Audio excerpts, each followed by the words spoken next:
वालेकुम स्टूडेंट्स। आज का जो हमारा टॉपिक है वो है characteristics of viruses. There are following characteristics of viruses. सबसे पहले अगर हम बात करें इसके साइज़ के बारे में, तो जो वायरसेस हैं वो बहुत छोटे होते हैं साइज़ में। इतने छोटे होते हैं कि लाइट माइक्रोस्कोप से नहीं देखा जा सकता, बल्कि इनको सिर्फ इलेक्ट्रॉन माइक्रोस्कोप से देखा जा सकता है। अब जो वायरसेस हैं उनका जो साइज़ है वो रेंज उसकी है 250 नैनोमीटर टू 20 नैनोमीटर।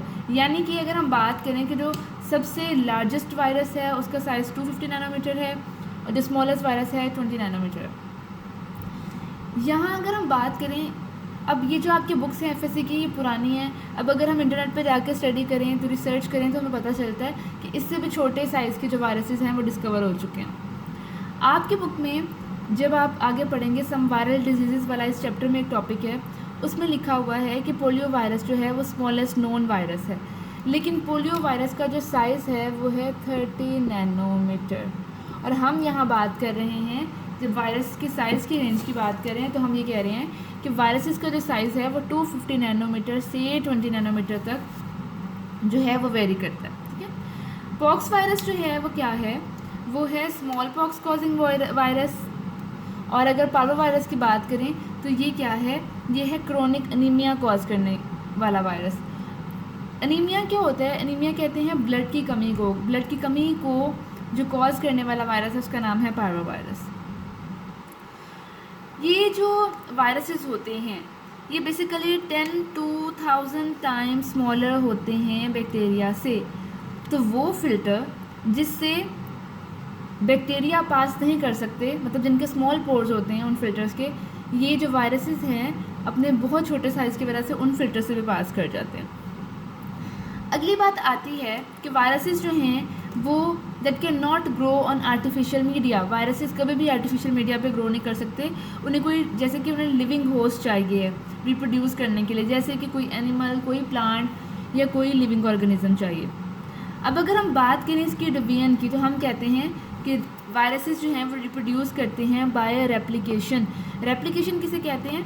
रेप्लिकेशन का मतलब होता है 1 से 2 में डिवाइड हो जाना। जितने भी लिविंग ऑर्गेनिज्म हैं जो मतलब एसेक्सुअली रिप्रोड्यूस करते हैं वो करते हैं रेप्लिकेशन। उनमें रेप्लिकेशन का प्रोसेस अगर हम इजीली देख सकते हैं, जैसे कि अगर हम बात करें तो हम कहते हैं डुप्लीकेशन या रेप्लिकेशन क्या होती है कि एक बैक्टीरियल सेल है, ठीक है, उसकी सेल मेम्ब्रेन सेंटर से पिंच करती है और वो सेल को 2 में डिवाइड कर देती है। ये है एसेक्सुअल मेथड एक। अब अगर हम बात करें, अगला जो पॉइंट है हमारे पास वो ये है कि ऑब्लिगेट इंट्रासेलुलर पैरासाइट्स होते हैं वायरसेस। ऑब्लिगेट इंट्रासेलुलर पैरासाइट्स वो होते हैं कि जिनको अपने डिवीजन के लिए या ग्रो करने के लिए हमेशा लिविंग होस्ट चाहिए। वो किसी भी नॉन लिविंग सरफेस पे या किसी जगह पर ग्रो नहीं कर सकते। अगला हमारा जो पॉइंट है वो ये है कि वायरसेस में कोई मेटाबॉलिक मशीनरी नहीं होती। अगर मेटाबॉलिक मशीनरी नहीं होती तो फिर ये किसी ऑर्गेनिज्म के अंदर जाकर डिसीज़ कैसे कॉज करते हैं? तो हम ये कहते हैं कि वायरसेस के अंदर मेटाबॉलिक मशीनरी नहीं होती। ये क्या करते हैं, ये न्यूक्लिक एसिड और प्रोटीन जो है वो सिंथेसाइज खुद नहीं कर सकते। वो मतलब अपनी बॉडी का नहीं सिंथेसाइज कर सकते।